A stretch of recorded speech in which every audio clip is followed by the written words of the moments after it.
ونعوذ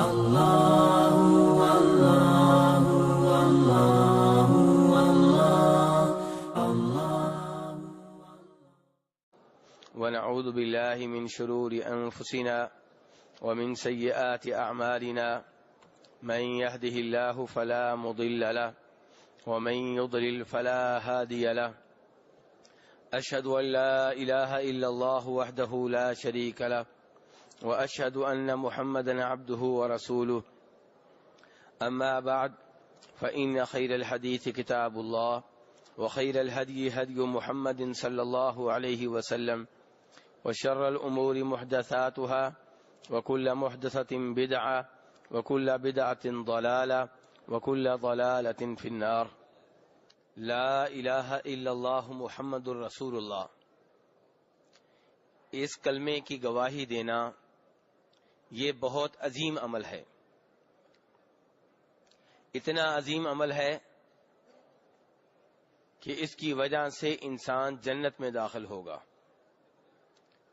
فرماتے ہیں جناب عبادہ ابن صامت رضی اللہ عنہ کہ فرمایا نبی صلی اللہ علیہ وسلم نے، جو اس بات کی گواہی دے کہ اللہ کے سوا کوئی سچا معبود نہیں ہے، وہ تنہا ہے، اس کا کوئی شریک نہیں ہے، اور یہ گواہی بھی دے کہ جناب محمد صلی اللہ علیہ وسلم اللہ کے بندے اور اس کے رسول ہیں، اور یہ گواہی بھی دے کہ عیسیٰ اللہ کے بندے اور اس کے رسول ہیں اور اللہ کا کلمہ ہیں، جنہیں اللہ نے مریم میں ڈالا اور وہ اللہ کی روح ہیں، اور یہ بھی گواہی دے کہ جنت برحق ہے، جہنم برحق ہے۔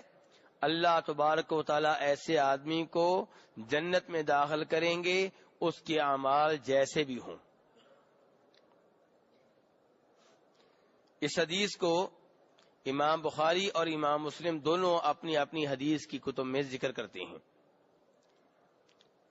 اور ایسے ہی شہادتین یعنی کہ لا الہ الا اللہ اور محمد الرسول اللہ، اس کی فضیلت میں وہ حدیث بھی ہمارے پیش نظر رہنی چاہیے جسے امام ترمذی رحمہ اللہ نے روایت کیا ہے، اور جو صحابی رسول اکرم صلی اللہ علیہ وسلم سے نقل کر رہے ہیں ان کا نام ہے عبداللہ بن عمر بن عاص رضی اللہ عنہما، کہ قیامت کا روز ہوگا، ایک بندے کو حساب کتاب کے لیے لایا جائے گا، ایک آدمی کو حساب کتاب کے لیے لایا جائے گا اور اس کے گناہوں کے رجسٹر کھول لیے جائیں گے جن کی تعداد 99 ہوگی۔ 99 رجسٹر، ان میں کیا ہے؟ گناہ ہی گناہ۔ اور رجسٹر کتنا؟ کیا رجسٹر اتنا ہوگا جتنے رجسٹر ہم نے دیکھ رکھے ہیں؟ نہیں، فرمایا ایک رجسٹر اتنا لمبا ہوگا کہ جہاں تک نگاہ جاتی ہے وہاں تک وہ رجسٹر جائے گا۔ ایسے 99 رجسٹر ہوں گے، اور ہر رجسٹر میں کیا ہے؟ اس کے گناہ ہیں۔ جب یہ رجسٹر اس کے سامنے کھولے جائیں گے، اس کی نگاہ اپنے گناہوں پہ پڑے گی، اللہ تبارک و تعالیٰ پوچھیں گے کیا ان میں سے کسی کا تمہیں انکار ہے؟ کوئی ایسا گناہ جس کے بارے میں تمہارا خیال ہو کہ میں نے نہیں کیا تھا اور یہاں پہ لکھ دیا گیا ہے؟ کہے گا نہیں یا اللہ، کوئی ایسا گناہ نہیں ہے۔ اللہ تبارک و تعالیٰ کہیں گے تمہارا کوئی عذر، کوئی بہانہ؟ کہے گا یا اللہ کوئی بہانہ نہیں۔ اللہ تعالیٰ پوچھیں گے تمہاری کوئی نیکی جو تمہیں آج بچا سکتی ہو؟ کہے گا یا اللہ کچھ بھی نہیں ہے۔ اللہ تبارک و تعالیٰ کہیں گے لیکن ہمارے پاس تمہاری ایک نیکی ہے اور تمہارے اوپر کوئی ظلم نہیں کیا جائے گا۔ کون سی نیکی ہے؟ ایک پرچی کے اوپر، کاغذ کے پرزے کے اوپر لکھا ہوا ہوگا کہ میں گواہی دیتا ہوں کہ اللہ کے سوا کوئی سچا معبود نہیں ہے، اور میں گواہی دیتا ہوں کہ جناب محمد صلی اللہ علیہ وسلم اللہ کے بندے اور اس کے رسول ہیں۔ وہ کہے گا یا اللہ گناہوں کے اتنے بڑے بڑے رجسٹروں کے سامنے کاغذ کے پرزے کی کیا حیثیت ہے؟ اللہ تعالیٰ کہیں گے نہیں اے بندے، تیرے اوپر کوئی ظلم نہیں ہوگا، کوئی زیادتی نہیں ہوگی۔ چنانچہ ترازو کے ایک پلڑے میں یہ 99 رجسٹر رکھے جائیں گے اور دوسرے پلڑے میں کاغذ کا وہ پرزہ رکھا جائے گا، اور کیا ہوگا؟ وہ پلڑا جس میں 99 رجسٹر ہوں گے، لمبے لمبے باری باری، وہ اٹھ جائے گا، اور وہ پلڑا جس میں کاغذ کا پرزہ ہوگا وہ باری ہو جائے گا۔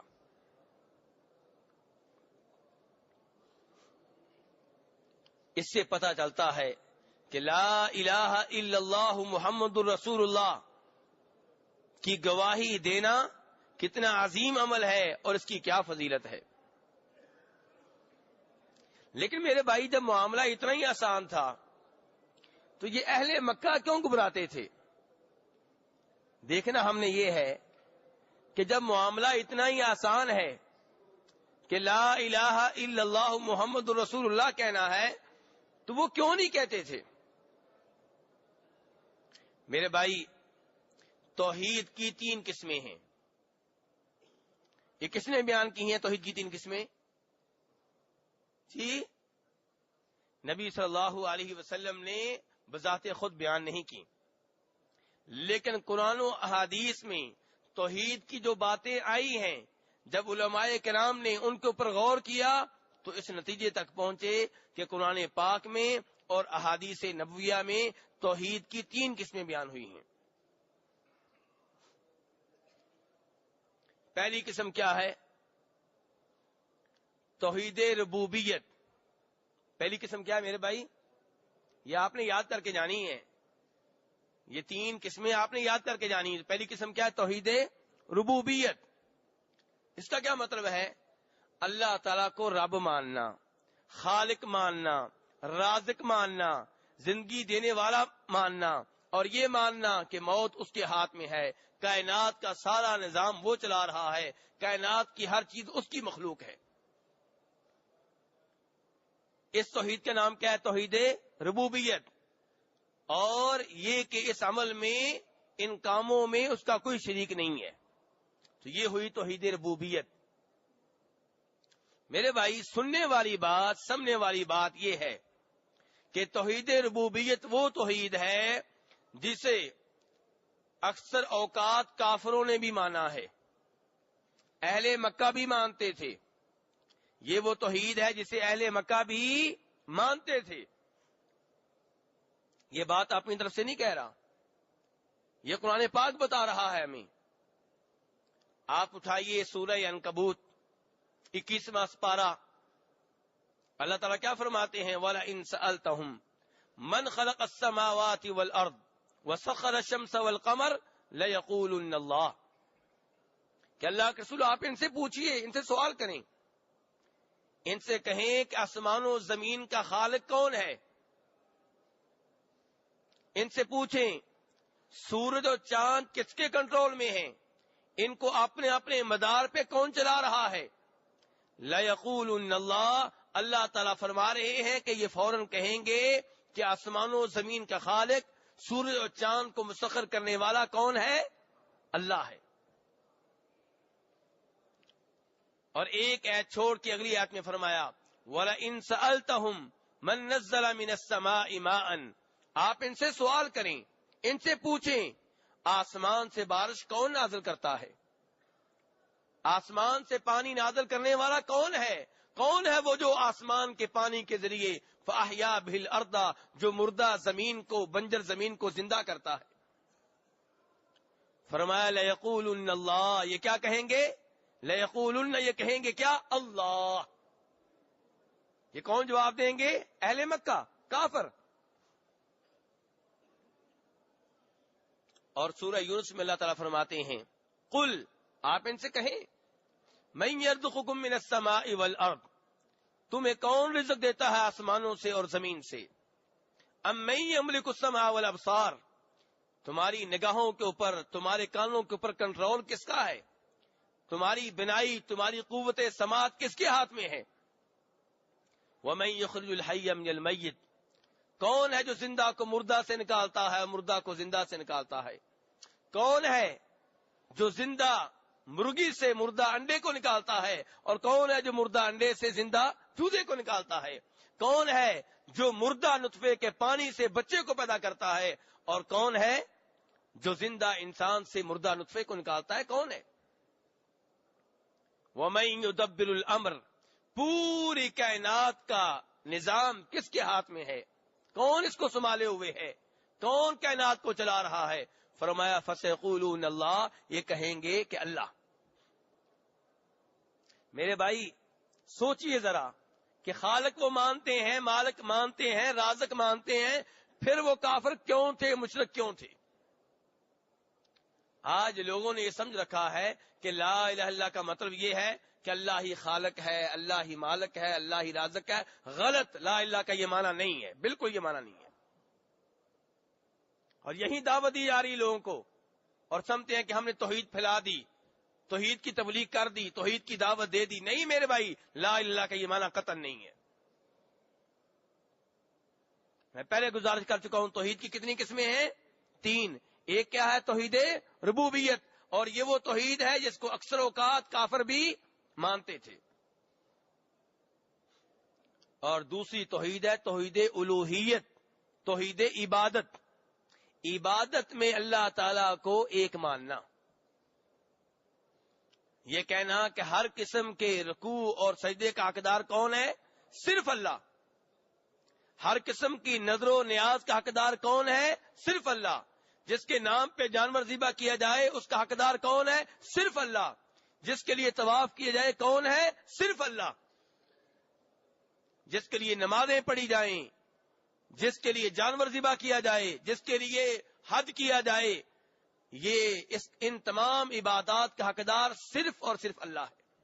یہ ہے توحید الوہیت، اور یہ وہ توحید ہے میرے بھائی جس کے لیے انبیاء کرام علیہم الصلوۃ والسلام کو بھیجا گیا۔ یہ وہ توحید ہے جس کے کافر منکر تھے۔ یہ وہ توحید ہے جس کی وجہ سے منکرین کو کافر مشرک کہا گیا، ان سے جہاد کیا گیا، ان کے اوپر تلواریں چلائی گئیں، ان کا مال حلال ہو گیا۔ یہ وہ توحید ہے جس کی دعوت کے لیے انبیاء کرام علیہم الصلوۃ والسلام آئے، جس کے لیے آسمانی کتابیں نازل ہوئیں، اور جس کی وجہ سے جنت و جہنم کا فیصلہ ہوگا۔ تو لا الہ الا اللہ کا مطلب یہ توحید ہے کہ اللہ کے سوا کوئی عبادت کا حقدار نہیں ہے۔ یہ ہے لا الہ کا مطلب۔ لا الہ کا مطلب یہ نہیں ہے کہ خالق، مالک اور رازق، کوئی شک نہیں، وہ اپنی جگہ پہ توحید ہے، لیکن لا الہ، الہ عربی کا لفظ ہے، اردو کا لفظ نہیں ہے کہ آپ جو مرضی مانا کرتے پھریں۔ الہ عربی کا لفظ ہے، اور الہ کہتے ہیں معبود کو، جس کی عبادت کی جائے۔ تو لا الہ الا اللہ، اللہ کے سوا کوئی عبادت کا حقدار نہیں ہے۔ اللہ کے سوا جن کی عبادت کی جاتی ہے وہ عبادت میں جھوٹے ہیں، باطل ہیں، غلط طور پہ، ناحق طور پہ، ناجائز طور پہ ان کی عبادت ہوتی ہے۔ یہ ہے لا الہ الا اللہ کا مطلب۔ اور یہ وہ چیز ہے جس کو ماننے کے لیے اہل مکہ تیار نہیں تھے، ورنہ خالق، مالک، رازق رب کو مانتے تھے۔ وہ کہتے تھے لات اصل نہیں ہے، عزا اصل نہیں ہے، حبل اصل نہیں ہے، اصل اللہ ہے، وہ خالق ہے، وہ مالک ہے، وہ رازق ہے۔ یہ اللہ سے رزق لے کر دیتے ہیں، یہ اللہ سے شفا لے کر دیتے ہیں، یہ اللہ سے بیٹا لے کر دیتے ہیں، اس لیے ہم ان کی عبادت کرتے ہیں تاکہ یہ اللہ سے لے کر دیں۔ ہم طواف ان کے نام پہ کرتے ہیں تاکہ اللہ سے لے کر دیں، اصل اللہ کے لیے بھی کرتے ہیں، جانور اس کے لیے بھی ذبح کرتے ہیں، ان کے لیے بھی تاکہ یہ اللہ سے لے کر دیں، دعا اللہ سے بھی کرتے ہیں، ان سے بھی کرتے ہیں تاکہ یہ اللہ سے لے کر دیں۔ اور یہ میں اپنی طرف سے نہیں کہہ رہا، یہ بھی قرآن پاک میں ہے، یہ بھی قرآن میں ہے۔ سورہ زمر آیت نمبر 2، والذین اتخذوا من دونہ اولیاء، وہ جنہوں نے اللہ کے سوا ولی پکڑ رکھے ہیں۔ والذین اتخذوا من دونہ اولیاء، اولیاء کا لفظ آپ سن رہے ہیں خود، کہ وہ لوگ جنہوں نے اللہ کے سوا ولی پکڑ رکھے ہیں، جب ان سے پوچھا جاتا ہے کہ ان کے لیے طواف کیوں کرتے ہو، ان کو کیوں پکارتے ہو، ان کے لیے نمازیں کیوں پڑھتے ہو، ان کو رکوع سجدہ کیوں کرتے ہو، کہتے ہیں ما نعبدہم الا لیقربونا الی اللہ زلفی، ان کی عبادت کرنے کا ایک ہی مقصد ہے، ان کو پکارنے کا ایک ہی مقصد ہے، ان سے سوال کرنے کا ایک ہی مقصد ہے، تاکہ یہ ہمیں اللہ کے قریب کر دیں، تاکہ یہ ہمیں اللہ کے قریب کر دیں۔ وہ مانتے ہیں کہ یہ اصل نہیں ہے۔ اور فرمایا اللہ تبارک وتعالی سورہ یونس میں 11ویں سپارے میں، وَيَقُولُونَ هَؤُلَاءِ شُفَعَاؤُنَا عِندَ اللَّهِ، کہ جن کو یہ پکارتے ہیں اللہ کے سوا، جب ان کو پکارتے ہیں اور انہیں روکا جاتا ہے، کیا کہتے ہیں کہ یہ اللہ کے ہاں ہمارے سفارچی ہیں۔ تو اصل کون ہوا؟ ان کے نزدیک اصل کون ہوا؟ اللہ۔ کہتے ہیں یہ سفارچی ہیں۔ وہی نظام آج کل کے مسلمانوں نے قائم کر رکھا ہے۔ کہتے ہیں قبر والے اصل نہیں ہیں، یہ سفارچی ہیں، اللہ سے لے کر دیتے ہیں۔ ہم کب کہتے ہیں بیٹا دیتے ہیں؟ ہم تو کہتے ہیں اللہ سے لے کر دیتے ہیں۔ ہم کب کہتے ہیں شفا دیتے ہیں؟ یہ اللہ سے شفا لے کر دیتے ہیں۔ اب کئی دوست سوچ رہے ہوں گے کہ کہاں کی آیتیں آپ کہاں پڑھ رہے ہیں، بتوں والی آیتیں آپ قبروں کے اوپر پڑھ رہے ہیں۔ یہ بھی بہت بڑا مسئلہ ہے ہمارا۔ شیطان نے ایسے ہی ہمیں شبہات میں، غلط فہمیوں میں ڈال رکھا ہے۔ میرے بھائی، لات کیا تھا؟ لات بت جو تھا، وہ بت کیوں بنایا گیا تھا؟ وہ کس کی نشانی تھی؟ کس کی یادگار تھی؟ عبداللہ ابن عباس فرماتے ہیں، بخاری شریف کی حدیث ہے، کان رجلا، وہ ایک آدمی تھا۔ یہ لات کیا تھا؟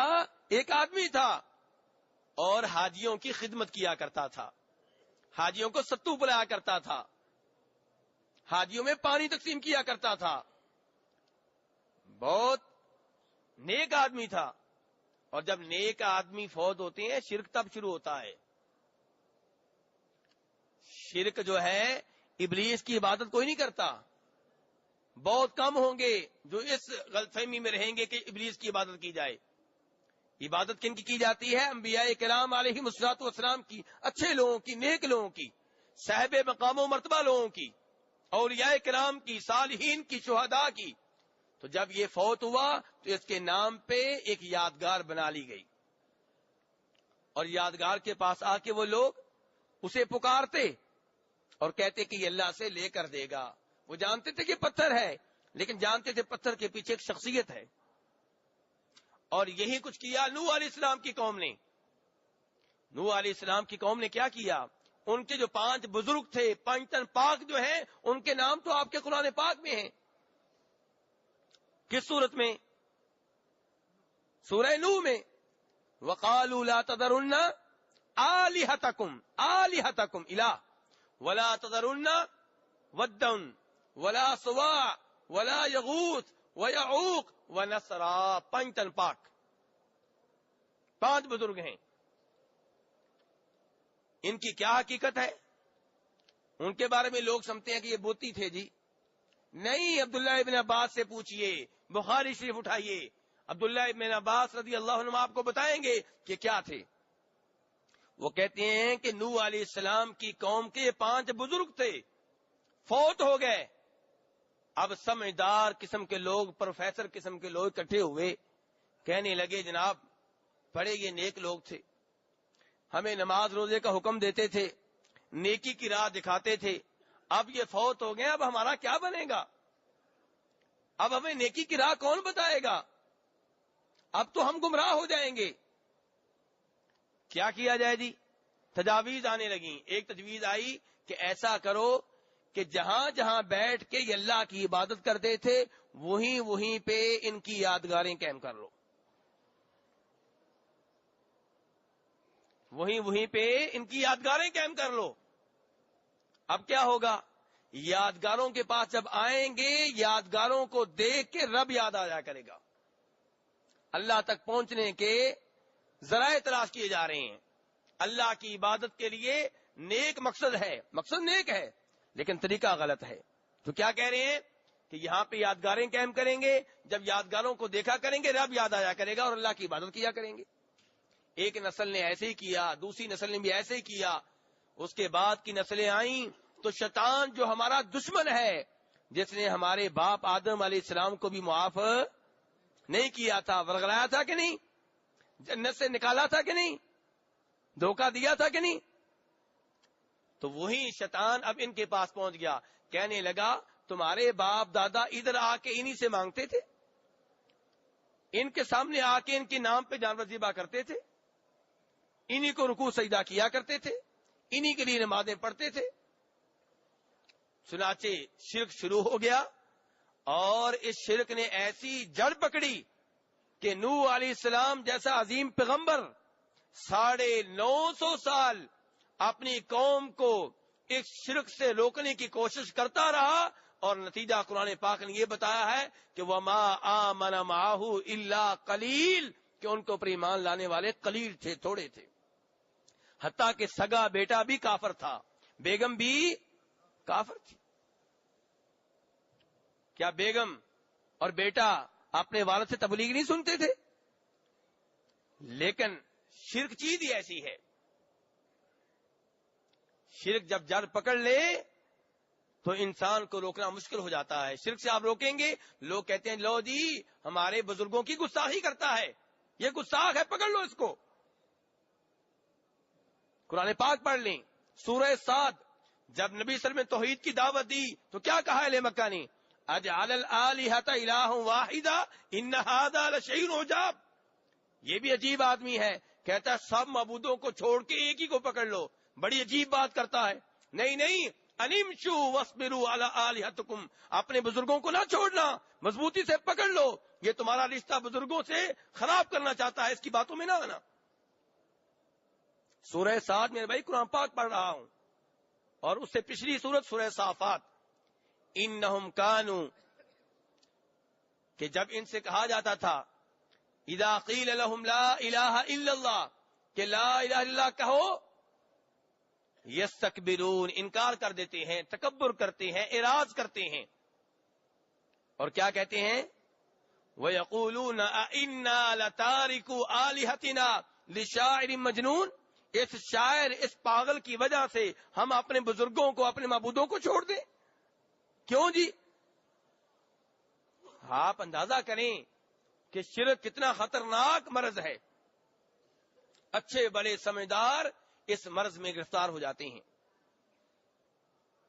تو اس لیے میرے بھائی، وہ توحید جس میں انبیاء کرام علیہم الصلوۃ والسلام اور ان کی قوموں کے مابین جھگڑا تھا، وہ کون سی توحید تھی؟ توحید الوہیت، توحید عبادت، کہ مانتے تھے خالق مالک رازق اللہ ہے، لیکن بزرگوں کی بھی عبادت کی جا سکتی ہے، انہیں پکارا جا سکتا ہے، تاکہ یہ پہلے راضی ہوں گے، پھر یہ اللہ کو راضی کریں گے، پھر اللہ دے گا۔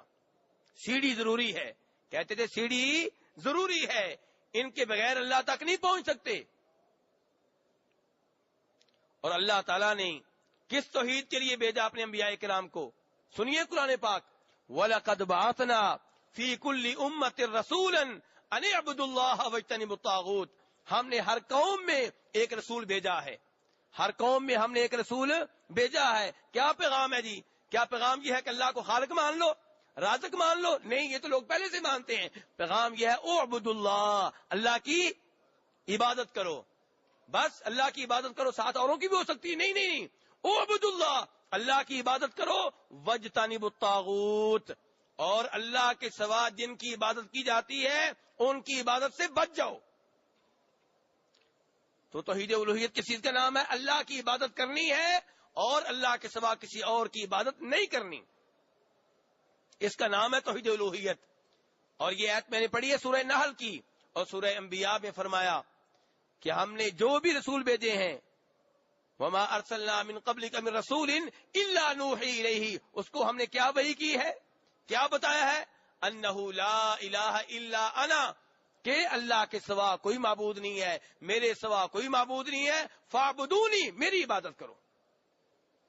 تو رسولوں کو بھیجنے کا مقصد کون سی توحید ہوئی؟ اللہ کی عبادت، توحید الوہیت۔ رسولوں کو کس لیے بھیجا گیا میرے بھائی؟ کس توحید کی خاطر؟ توحید الوہیت۔ اور مجھے اور آپ کو پیدا کیا گیا کس توحید کی خاطر؟ توحید الوہیت۔ وما خلقت الجن والانس الا لیعبدون، کہ میں نے جن اور انسانوں کو پیدا کیا ہے صرف اپنی عبادت کے لیے، صرف اپنی عبادت کے لیے، یہ ہے توحید الوہیت۔ تو مجھے اور آپ کو پیدا کیا گیا توحید الوہیت کی خاطر، توحید عبادت کی خاطر، انبیاء کرام علیہم الصلوۃ والسلام کو بھیجا گیا توحید الوہیت کی خاطر۔ آپ قرآن پاک کا انداز دیکھیں میرے بھائی، قرآن پاک کا انداز دیکھیں. یا ایھا الناس اعبدوا ربکم الذی خلقکم. اللہ تعالیٰ کہہ رہا ہے اے لوگو اعبدوا ربکم، اپنے رب کی عبادت کرو. آگے کیا کہا ہے؟ الذی خلقکم والذین من قبلکم، وہ تمہارا رب جس نے تمہیں بھی پیدا کیا، تمہارے باپ دادا کو بھی پیدا کیا. یعنی کہ وہ مانتے تھے کہ اللہ ہمارا خالق ہے، اللہ ہمارے باپ دادا کا خالق ہے. اللہ نے کہا جب یہ مانتے ہو تو پھر عبادت بھی میری کرو. یہ کیا ہوا؟ پیدا کرنے والا میں، رزق دینے والا میں، سارا کنٹرول میرے ہاتھ میں، موت زندگی میرے ہاتھ میں، عبادت کی باری آتی ہے تو اوروں کو شریک کر لیتے ہو. یہ کیا ہوا؟ یہی تو غلطی ہے. تو اس لیے میرے بھائی، توحید الوہیت کی خاطر اللہ تبارک و تعالیٰ نے اپنے انبیاء کرام علیہ السلام کو بھیجا ہے. توحید الوہیت کی خاطر، توحید عبادت کی خاطر مجھے اور آپ کو پیدا کیا گیا ہے.